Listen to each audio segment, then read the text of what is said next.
दोस्तों, बहुत बहुत स्वागत है न्यूज़ टाइम के इस प्रोग्राम में, न्यूज़ टाइम मॉर्निंग।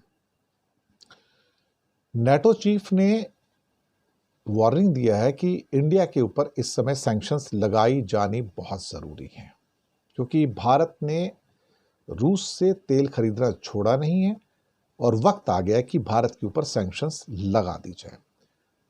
नेटो के चीफ वही बात कर रहे हैं जो इस टाइम व्हाइट हाउस के बहुत सारे ऑफिशियल बात कर रहे हैं, और पिछले 2 दिन से ट्रंप भी यही बात कर रहे हैं कि हाँ, भारत के ऊपर यूरोपियन यूनियन के द्वारा सैंक्शंस लगाई जानी जरूरी है। स्विट्जरलैंड ने यूनाइटेड नेशन के अंदर भारत के ऊपर बड़ा अटैक किया, और अटैक ये किया कि उसमें यह कहा गया कि भारत में मीडिया और लोगों की फ्रीडम खतरे में है और माइनॉरिटीज के ऊपर अत्याचार हो रहे हैं। बड़ा न्यूज़ है, कोई शक वाली बात नहीं है इसमें। भारत इससे खफा भी हुआ है। और एक और खबर यह है कि बांग्लादेश में ढाका यूनिवर्सिटी के अंदर जमात इस्लामी की जीत हुई है स्टूडेंट इलेक्शंस के अंदर। इसके क्या मायने हैं, इस पर भी बात करेंगे।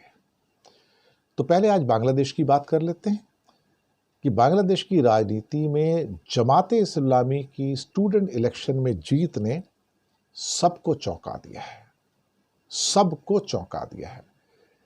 जमात इस्लामी गहरी कट्टरपंथी सोच का एक ग्रुप माना जाता है। जब अवामी लीग की सरकार थी यहाँ पर शेख हसीना की, तो जमात इस्लामी बैंड थी एक्चुअली बांग्लादेश के अंदर। अब ढाका विश्वविद्यालय को एक प्रोग्रेसिव सोच के लिए, डेमोक्रेटिक सोच के लिए, लिबरल सोच के लिए एक अच्छी यूनिवर्सिटी माना जाता है।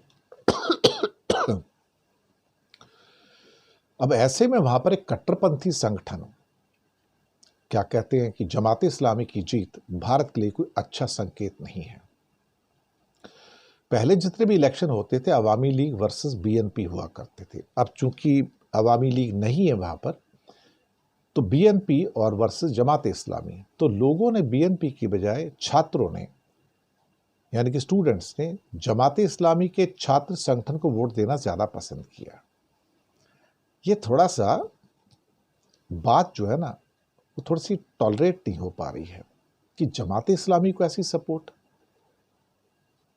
अब यहां पर कई लोग ये कह रहे हैं, जो वहां पर पैनलिस्ट हैं वहां के या एनालिस्ट हैं, जो वो ये कह रहे हैं कि आप इस इलेक्शन को ये मानकर मत चलिए कि ये नेशनल पॉलिटिक्स में कोई बड़ी चीज है, लेकिन इससे संकेत तो निकलते हैं, इससे इंडिकेशंस तो मिलते हैं कि लोगों का रुख क्या है।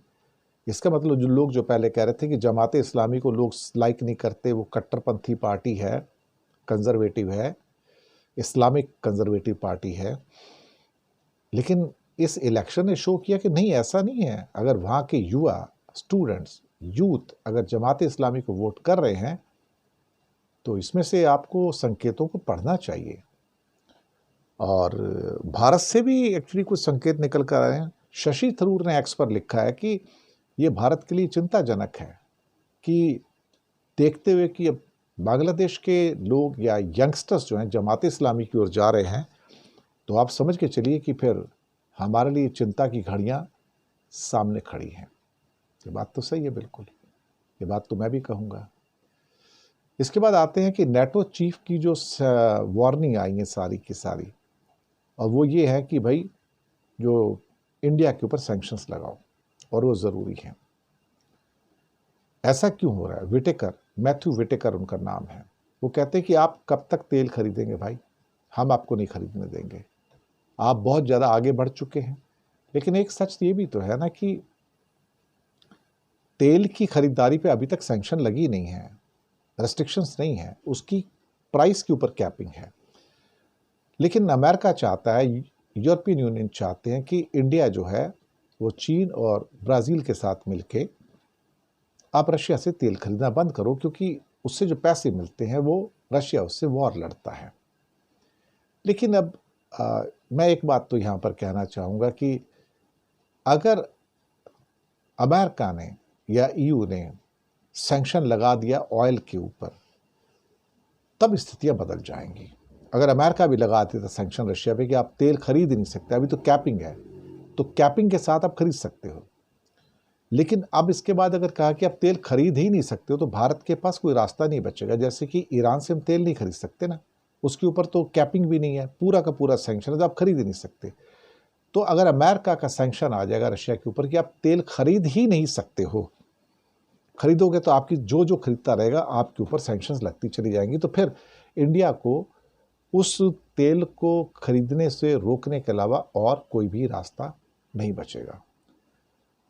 और ख़ास तौर से जो मिस्टर विटेकर जो हैं, जो नाटो में अमेरिकन रिप्रेजेंटेटिव हैं, कहते हैं कि अगर आप ऐसा नहीं करते तो फिर हम ऐसा कुछ करेंगे जिससे आपको मजबूर होकर इसको रोकना पड़ेगा और हम आपके पास कोई ऑप्शन भी नहीं छोड़ेंगे।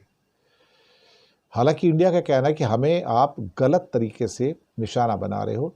यूरोपियन यूनियन भी तो रशियन गैस और तेल खरीद रहा है, अभी भी खरीद रहा है। ये बात तो सही है कि जब तक वो खरीद रहे तो इंडिया खरीद रहा है, लेकिन कहीं ना कहीं इस बात की भी तो अल्टीमेटली सुनवाई होनी चाहिए कि अगर भारत खरीद रहा है तो फिर क्या बुराई है उसके अंदर। यूरोप भी खरीद रहा है, या तो यूरोप भी खरीदना बंद कर दे। अब यूरोप अगर खरीदना बंद नहीं करता तो फिर भारत से कहना थोड़ा सा इलॉजिकल है। लेकिन अब मुसीबत ये है कि जिसके हाथ में लाठी है उसकी भैंस है। अब वो भैंस उनके पास है तो भैया क्या करोगे, अल्टीमेटली आपके पास रास्ता क्या बचता है? कोई भी रास्ता नहीं बचता ना। इसके साथ ही यूनाइटेड नेशन के अंदर स्विट्जरलैंड ने भारत पर अटैक किया कि आप, दरअसल देखा जाए तो वहाँ पर फ्रीडम जो कि होनी चाहिए, पर्सनल फ्रीडम जो लोगों की है, वो इस समय ख़त्म की जा रही है। मीडिया की फ्रीडम ख़त्म की जा रही है। जर्नलिस्ट को प्रताड़ित किया जा रहा है, टॉर्चर किया जा रहा है, जेलों में डाला जा रहा है, उनके खिलाफ एफआईआर किए जा रहे हैं। अजीत अंजुम का केस सामने, कई और पत्रकारों को, एक्टिविस्ट को, कार्टूनिस्ट को जेल में डाला गया है। और भारत में माइनॉरिटीज़ के ऊपर टॉर्चर हो रहा है और कई सारे इंसिडेंट उन्होंने बताए हैं। भारत इस बात से खफा हो गया कि स्विट्जरलैंड ने इंडिया पे अटैक किया इतना बड़ा, और कहा कि यू आर इल इन्फॉर्म्ड, और अगर आपको नहीं पता तो आप हमसे पूछो कि वहाँ पर क्या हो रहा है। लेकिन सारे तो गलत नहीं हो सकते, ये बात तो सही है ना। स्विट्जरलैंड को आप कह सकते हो आप गलत है, अमेरिका कहता है वो गलत है, यूरोपियन यूनियन कहता है इंडिया के बारे में वो गलत है। हर देश गलत कैसे हो सकता है भाई? हर देश गलत कैसे? क्या हमें नहीं पता कि मुसलमानों के ऊपर अत्याचार हो रहे हैं? क्या हमें नहीं पता कि फ्रीडम जो लोगों की छीनी जा रही है? क्या हमें नहीं पता कि मीडिया की फ्रीडम के ऊपर बंदिशें लगाई जा रही हैं, उनके खिलाफ एफआईआर कर दी जाती है, उनके खिलाफ केसेस दायर कर दिए जाते हैं? हमको नहीं पता कि इसमें गलत क्या है। लेकिन अब चूंकि मोदी सरकार है, सुनना नहीं चाहती तो तिलमिलाती है, क्योंकि उनके ऊपर आक्षेप लगता है कि तुम रेस्ट्रिक्शन लगा रहे हो। लेकिन इस दुनिया में रह रहे हैं और अपने आप को फिर ये डेमोक्रेट्स भी कहते हैं और फिर तानाशाही भी करते हैं, तो दोनों चीज़ें एक साथ में नहीं चल सकती ना। इसलिए इंडिया जो है अपनी जो फ्रीडम की जो हमारे इंडेक्सेस होते हैं, या प्रेस फ्रीडम इंडेक्सेस होते हैं, या ह्यूमन इंडेक्सेस होते हैं, हम तो सबसे नीचे बॉटम पे आते हैं। तो हमारी तो गत बहुत बुरी है उसके अंदर। तो अब हमारे मोदी जी की टीम को हमें मिर्ची तो लगेगी, क्योंकि ये अटैक स्विट्जरलैंड से आया, और स्विट्जरलैंड का ओहदा बहुत बड़ा है, देश भले ही छोटा होगा, उसका ओहदा बहुत बड़ा है साहब, और बहुत पैसे वाला है। $1 लाख से ऊपर की पर कैपिटा इनकम है उसकी। दुनिया मरती है इस देश के अंदर, और बाकी स्विस बैंकों की तो बात ही क्या है साहब। तो शुक्रिया आपका बहुत बहुत। चैनल को सब्सक्राइब कीजिएगा, लिंक आगे भेजिए, हो सके तो छोटी छोटी आर्थिक मदद आप कर सकते हैं। नीचे हमने आपके लिए यूपीआई नंबर और बैंक अकाउंट नंबर भी दिए हैं। किसी एक को चुनकर छोटी सी मदद करेंगे तो अच्छी पत्रकारिता को आगे बढ़ाने में आप हमारे मददगार भी साबित होंगे।